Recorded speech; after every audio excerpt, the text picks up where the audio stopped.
Titulé este mensaje, El centro gravitacional de nuestra fe. ¿Qué es eso, verdad? El centro gravitacional de nuestra fe.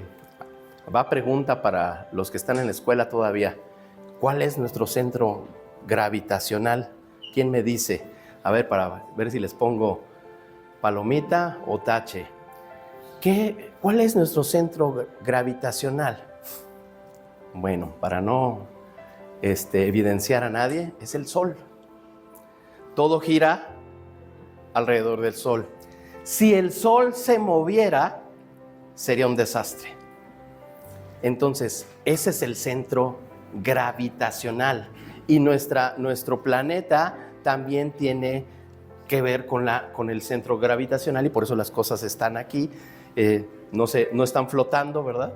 Bueno, entonces, ¿cuál sería el centro gravitacional de nuestra fe? Y hoy estamos celebrándolo precisamente. ¿Qué pasaría? Y pensemos un poco en esto. Hablé de que esto se celebra en muchos lugares, pero ¿qué pasaría si de repente alguien dijera que encontró el cuerpo de Jesús en una tumba? Yo sé que esta pregunta no se la esperaban, pero ¿qué pasaría? Sería un caos. Primero tendrían que realmente comprobar que sería de él, ¿no? Y ahí, eso sería un caos. ¿Qué pasaría si en alguno de las cosas que se han dicho o que están escritas en la palabra se encontrara que no fue así?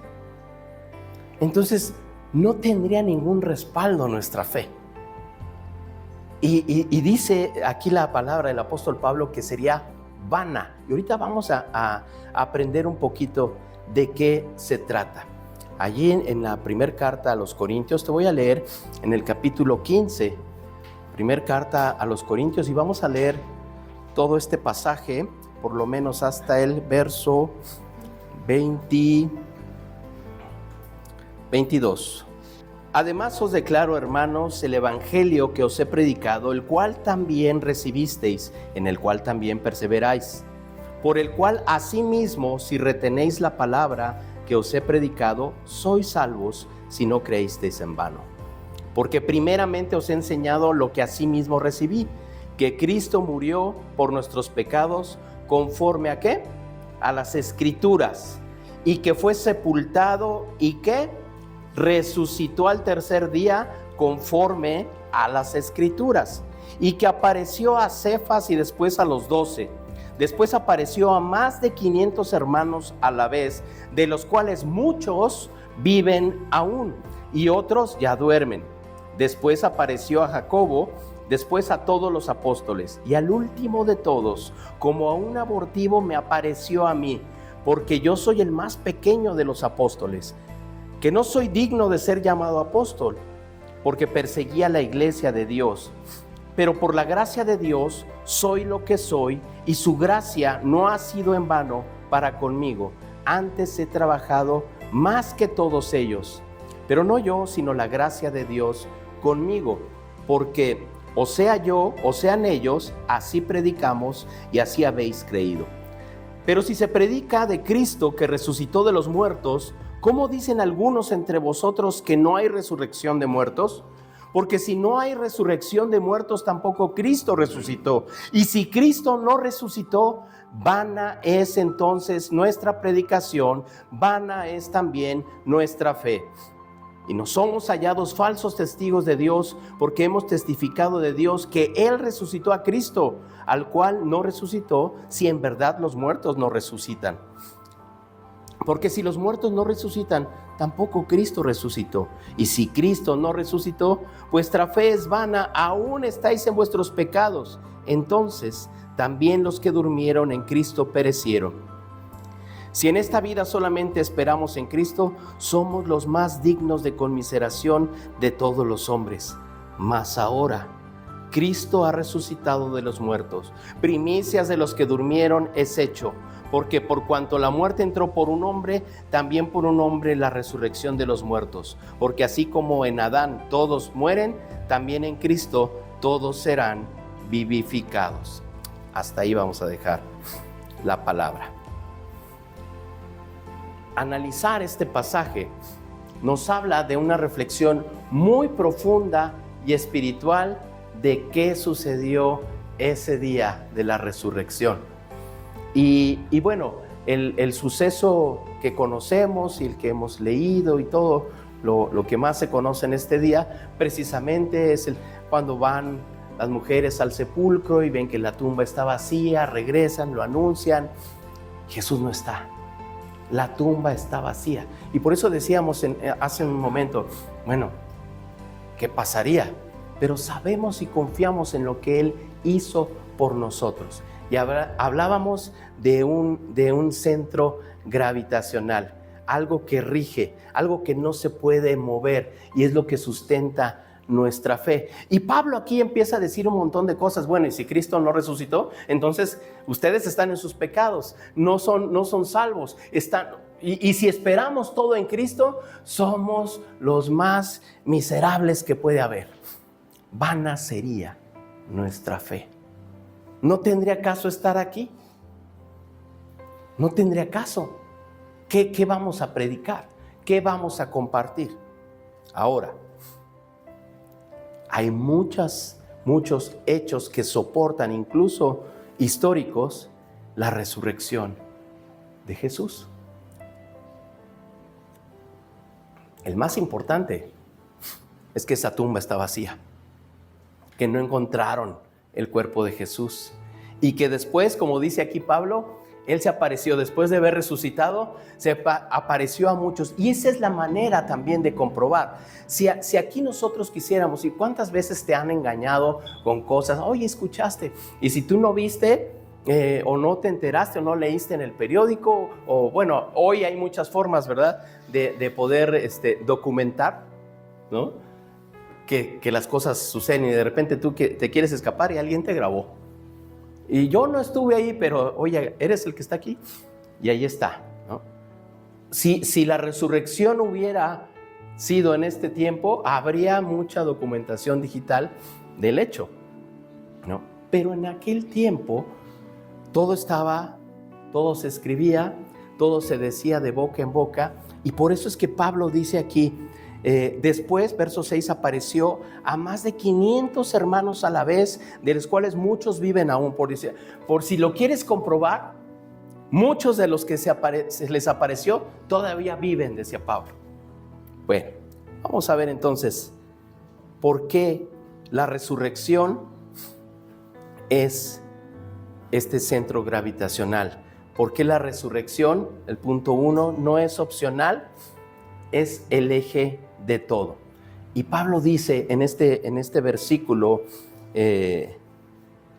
14, dice, y si Cristo no resucitó. La palabra resucitar viene del original griego que se escribe egeiró, que significa literalmente ser despertado del sueño. Esto es usado con frecuencia en el Nuevo Testamento para indicar una resurrección real. Por ejemplo, en el caso de la resurrección de Lázaro, se empleó esta misma palabra. Una resurrección corporal real. No fue una metáfora ni una visión espiritual, fue un acto histórico y físico. O sea, sucedió. Jesús volvió a la vida. Los soldados romanos que estaban ahí cuando Él estaba crucificado se encargaron de verificar que estaba muerto. Y lo quitaron de la cruz y Él estaba muerto. Y todavía pasaron 3 días. No había duda de que Él había muerto. Y muchos piensan, y en ese tiempo también, por la controversia que Jesús, el Mesías, estaba generando, de que sí iba a venir un rey que iba a cambiar todo el gobierno romano y que a quién iban a levantar. Entonces, los romanos estaban muy, muy preocupados y fue por eso que pusieron guardias en la tumba. para que nadie dijera, ay, sí, mira, alguien vino, se robó el cuerpo y ahora dicen que resucitó. Y había una piedra enorme tapando la tumba. Ajá. Los guardias estaban ahí. Y cuando llegan, ven que no hay nadie. Entonces, por eso decimos que no fue una metáfora, ni una visión, ni un sueño. Fue algo que pasó físicamente. Ahora, nosotros no podemos tener un cristianismo, este mensaje es para nosotros. No podemos practicar un cristianismo sin resurrección. No podemos.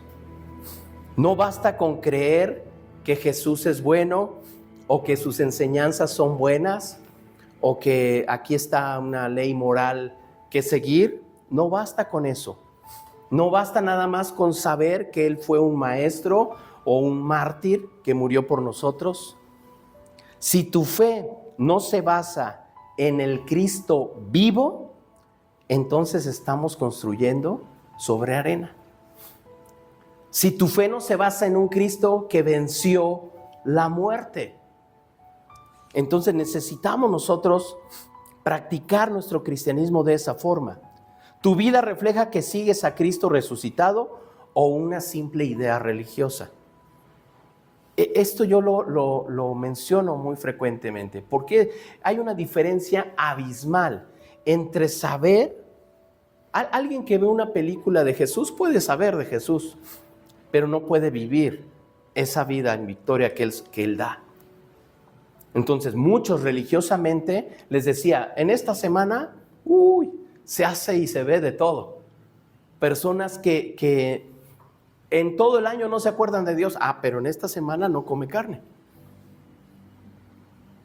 Eso no dice nada, con todo respeto a quien lo haga, pero no dice nada. Lo ideal es poder saber y depositar nuestra fe en un Cristo vivo, porque esa es la vida que Él mismo nos da. Dice Jesús, yo he venido para que tengas vida y para que la tengas en abundancia. Ese es el Jesús en el que creemos, en un Dios vivo. Jesús no se quedó colgado en la cruz. Él no se quedó ahí en la tumba. Él resucita y es ascendido a los cielos. Y ese es el sustento de nuestra fe. ¿En qué basas tu fe? El punto 2 dice, sin resurrección, nuestra predicación es vana. Ahí en ese mismo versículo, vana es entonces nuestra predicación. La palabra griega para vano es kenos, que significa vacío, hueco, sin sustancia, inútil. Eso significa vano. El apóstol Pablo dice que sin resurrección, nuestra proclamación del evangelio está vacía, carece de poder, no es real. Eso pasaría. Ahora, estamos haciendo este análisis y esta comparación para que nosotros lo podamos aplicar en nuestra vida. Podemos tener nosotros una buena oratoria, tú puedes escuchar a un gran predicador o tú mismo ser alguien que se expresa correctamente en grandes escenarios y tener una gran elocuencia, pero si no predicamos un evangelio centrado en la resurrección, es solo palabrería emocional. Hoy en día hay muchos lugares que pueden confundirse de estar compartiendo la verdad. Y lo único que hacen es darle una caricia a tu alma. Te hacen sentir bien, mueven las emociones y de eso no se trata. Jesús vino a cambiar nuestras vidas, a ser el eje transformador de nuestra vida. Y si nuestra predicación, si el mensaje que compartimos no se basa en ese hecho poderoso de un Cristo vivo, no sirve de nada. No sirve. Sería pura palabrería emocional. Lo que da poder a la predicación no es el volumen ni la emoción. ¿Han visto? Digo, yo no soy de esos predicadores, ¿verdad? Algunos que Se la pasan gritando toda la prédica y acaban sin voz. Y dices, qué buena estuvo la prédica, qué bueno estuvo el grito. Mueve tu emoción. Mueve tu emoción. La palabra tiene que llegar a tu corazón. Y dice que penetra hasta partir. No el sonido de mi voz, la palabra. La palabra. Yo no necesito gritar. Bueno, yo ahorita estoy enfermo, ¿verdad? Pero no necesito gritar para decirte que Dios es real, que tenemos un Cristo vivo. Y sí, a veces sí me emociono y elevo mi voz, pero no es la base de mi prédica. El poder de la palabra es el que debe llegar y penetrar tu corazón. El poder de la palabra. No palabrería emocional. Lo que da el poder es la verdad de Cristo y un Cristo viviente. Punto 3. Sin resurrección, tu fe también es vana. Estamos viendo en el anterior, la prédica sería vana sin resurrección. Pero si no hay resurrección, nuestra fe, dice también, vana es vuestra fe. Aquí Pablo usa exactamente la misma palabra para describir vano. En otras palabras, dice que nuestra fe, la fe que no descansa en la resurrección, está vacía, sin sustancia, sin efecto transformador. Puedes tener una creencia, una religión, una cultura, pero no una fe salvadora. A veces pensamos en eso y el ser parte de una comunidad, de una iglesia, es más que ser un club social, ¿no? En un club tú tienes tu membresía y entras, ¿no? Y eres parte y puedes participar. Pero cuando estamos en una comunidad de fe, lo que nos hace, tenemos en común es la salvación y la fe en Cristo Jesús. Porque dice la palabra que la iglesia es un cuerpo y un cuerpo está vivo. Está vivo.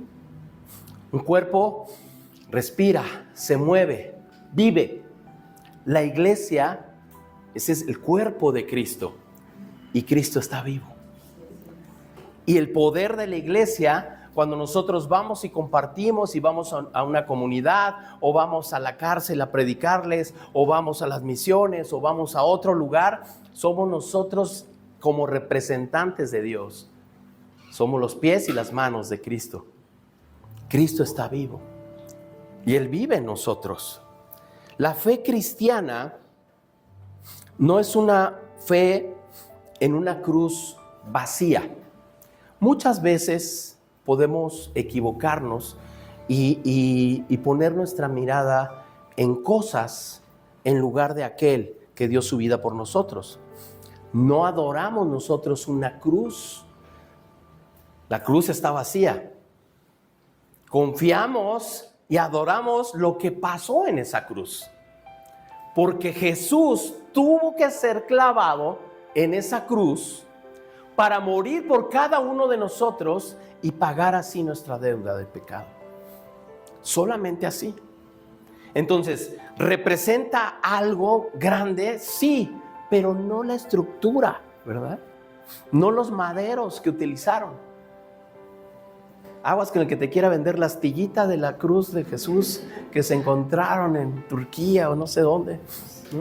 No, la cruz era de madera y nada más. Pero lo que pasó en esa cruz fue maravilloso. La cruz era un instrumento de muerte. Ahí mataban a los asesinos, a los delincuentes, a lo peor de lo peor. Pero para nosotros, los creyentes, ¿puedes decir conmigo? Para nosotros, los creyentes, la cruz es vida. Es vida. Lo que nosotros adoramos y todo no es el madero, sino lo que Jesús hizo por nosotros en esa cruz. Él nos dio vida. Dice ahí en Romanos 4:25, carta a los Romanos, capítulo 4.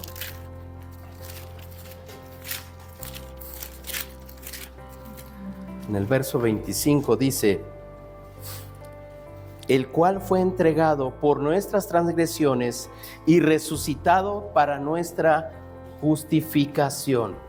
El hecho de que Jesús haya tenido que pasar por allí no nada más fue un capricho de los romanos.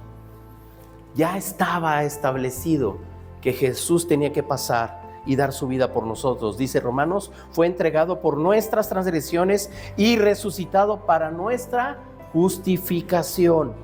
Entonces, la resurrección a nosotros nos da una nueva vida, nos justifica, nos hace justos delante del Padre. Lo que nosotros teníamos que pagar por nuestro pecado, lo pagó Él. Por eso dice que nos justifica. Él nos hace justos delante del Padre. Si no, cada uno de nosotros, según dice Romanos también, porque la paga del pecado es muerte, y todos hemos pecado. Todos merecíamos estar en esa cruz, pero Él lo hizo por nosotros.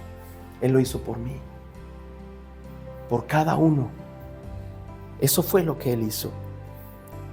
¿Tu fe tiene sustancia o solamente tradición? ¿Te impulsa a vivir en victoria con poder y dirección, o es solo un recurso emocional para los domingos? Tenemos que pensar, ¿verdad? ¿Qué podría ser un recurso emocional? Pues sentirme bien. Yo ya sentí que ya cumplí, ya cumplí.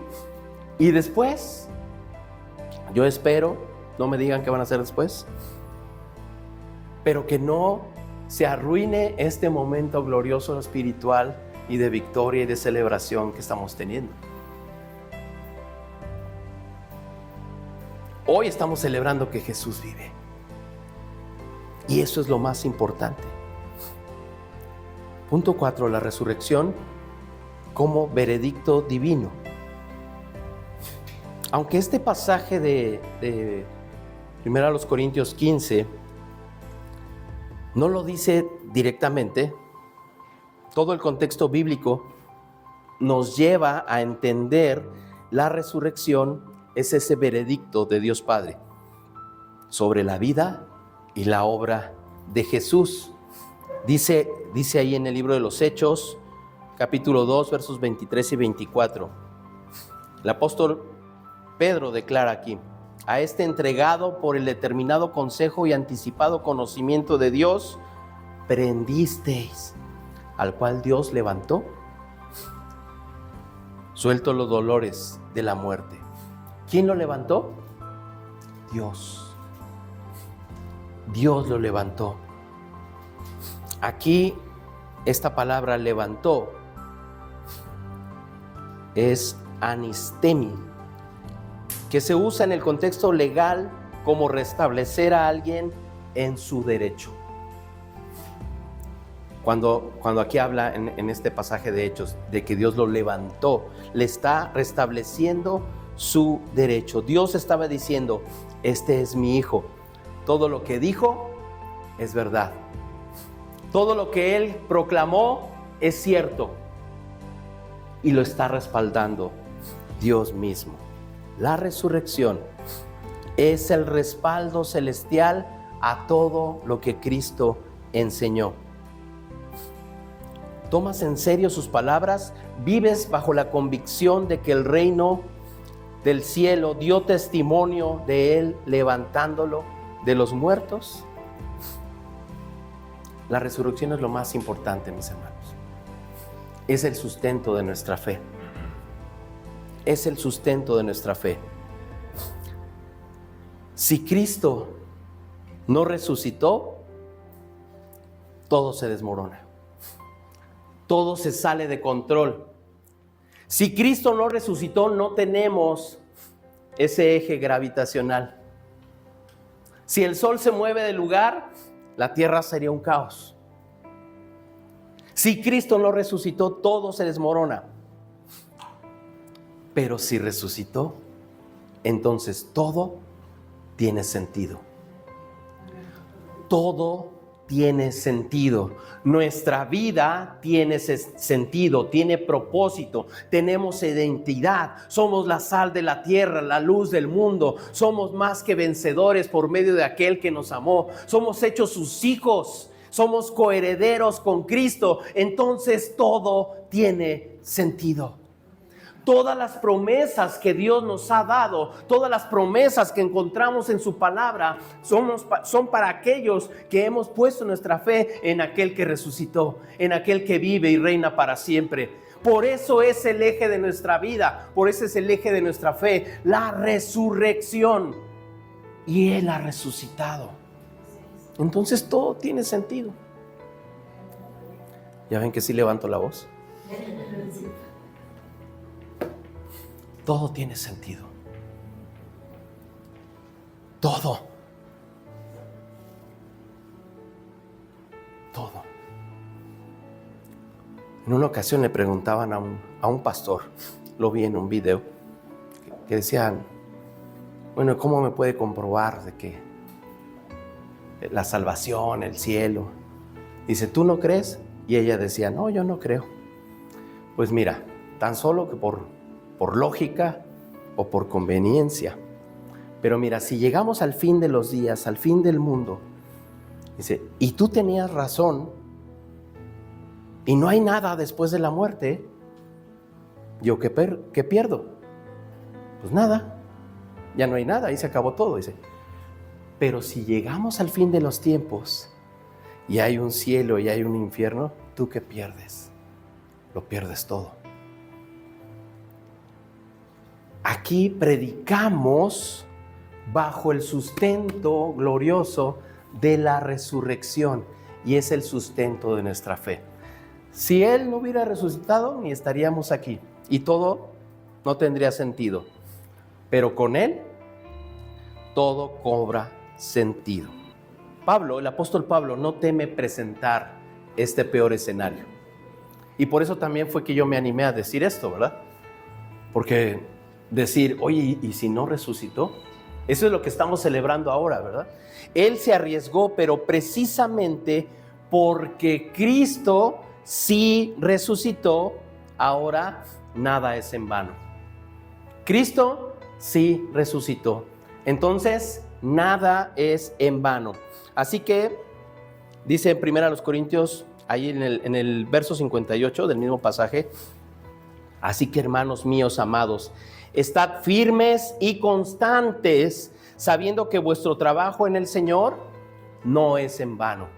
Mantente firme en tu fe, constante en lo que haces, no fluctúes, mantente firme, sabiendo que cada cosa que haces en Cristo no es en vano. Todo tiene sentido. Cada cosa que tú realizas en Cristo tiene sentido, tiene un propósito para bendecir a tu familia, para tu trabajo, el lugar donde tú te encuentras, para tu país, para tu nación. Todo tiene sentido porque hemos sido llamados a transformar este mundo, a que la gente vea y crea en Cristo por lo que nosotros somos y hacemos. Primero por lo que somos, luego por lo que hacemos. No hacemos las cosas para llegar a, no, hacemos las cosas porque somos hijos. Entonces, termino con esto. Tenemos que evaluar, primero, realmente el contenido de nuestra fe. ¿Qué sostiene nuestra fe? ¿Está centrada en un Cristo vivo o en un sistema religioso muerto? ¿Tu estilo de vida revela en quién crees realmente? Ojo, tu estilo de vida, lo que tú haces cotidianamente, no cómo te ves aquí de bonito y arregladito los domingos. No, tu estilo de vida, lo que haces saliendo de aquí, ¿refleja eso? ¿En quién crees realmente?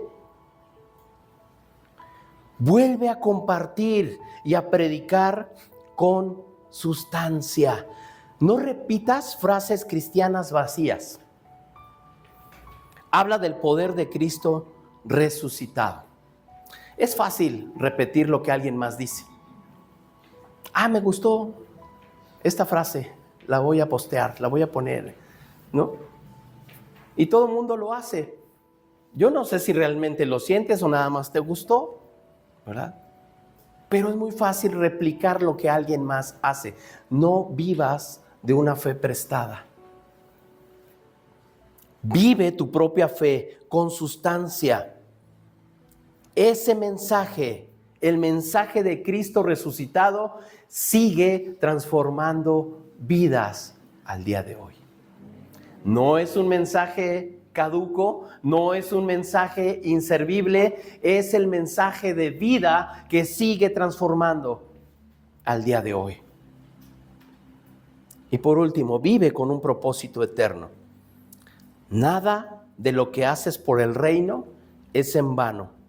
En un mundo donde todo es fugaz, la resurrección da sentido a tu obediencia. En un mundo donde todo es superficial, donde todo es instantáneo, donde ya no hay nada que sea congruente con el plan de Dios. Por eso es que estamos aquí. Por eso es que nuestra fe debe de ser respaldada por la resurrección. Si no creemos en eso, no sirve de nada. ¿En qué está puesta tu fe? ¿En qué está puesta tu fe?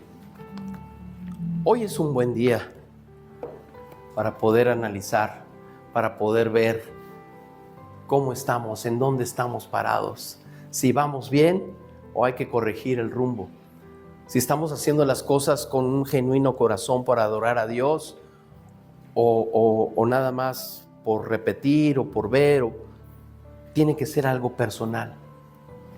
Porque lo que hizo Jesús en esa cruz, lo hizo para ti, para cada uno de nosotros.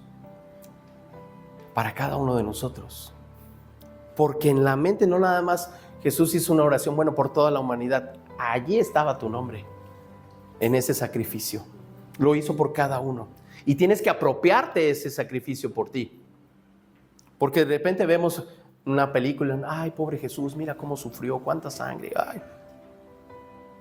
Pero no nada más es la escena, ¿verdad? Ese sacrificio y ese dolor físico que Él padeció fue por mi culpa, por pagar mi culpa. Los que escucharon el mensaje del miércoles, hablaba yo sobre la palabra consumado es, tetelestai en el griego. Es decir, todo está pagado. No debes nada. Cuando Él estaba en la cruz dijo, consumado es, aquí estoy pagando el precio por toda la humanidad. Y estamos incluidos tú y yo. Eso es lo que significó su muerte. Pero la resurrección es la culminación gloriosa de todo lo que Él prometió. Es decir, hey, todo lo que yo les prometí es cierto. Yo les dije que en 3 días regresaría y aquí estoy. Y aquí estoy. Y Él vive y reina para siempre. ¿No te da gusto eso?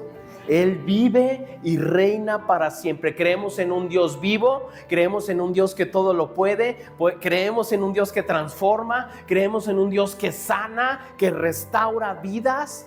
En ese Dios creemos. Si el enemigo quiere desanimarte, meterte ideas que te hagan alejarte de ese gozo y victoria en el Señor, tenemos la autoridad y el poder de Dios para reclamar sus promesas, porque son para cada uno de nosotros. Y aquí está lo que necesitamos para vivir en victoria. Depende de nosotros. Él ya hizo su parte. Él ya murió. Él ya resucitó. Pero necesitas creer que fue por ti. Permíteme hacer una oración.